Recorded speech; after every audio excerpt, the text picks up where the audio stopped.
Hello everyone, super 20 मॅथचे प्रश्न सुटतात का ते बघू आपण. एक पुस्तक 20% नफ्याने विकले तर खरेदी किंमत व विक्री किंमत यांचे गुणोत्तर प्रमाण किती ते काढायचे आपल्याला. या प्रश्नामध्ये आपल्याला पुस्तकाची किंमत दिलेली नाही, पण 20% नफ्याने विकले म्हटले तर मग आपण पुस्तकाची किंमत गृहीत धरूया 100 रुपये. किती टक्के नफ्याने तर 20% नफ्याने म्हणजे 100वर 20% नफा 120ला विकले.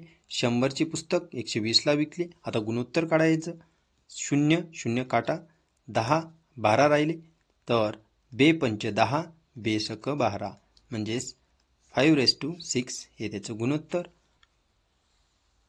पुढील प्रश्न त्याच पद्धतीचा. एक पुस्तक 25% नफ्याने विकले तर खरेदी किंमत व विक्री किंमत यांचे गुणोत्तर काढायचे आपल्याला.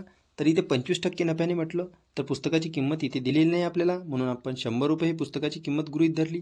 तर किती टक्के नफ्याने विकले?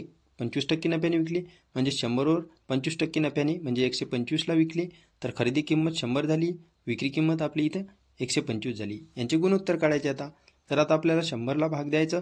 तर 25 चूक 100, 25 पाच 125, तर 4:5 हे आपलं उत्तर झालं गुणोत्तर. आता पुढील दोन प्रश्न हे तुम्ही सोडवण्याचा प्रयत्न करा.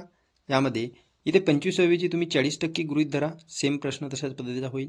आणि पुढे 50% दिलेले आहे आणि इथे 40% दिलेले आहे. आता याचे दोन प्रश्नाचे उत्तर तुम्ही कमेंट बॉक्समध्ये कमेंट करून द्या.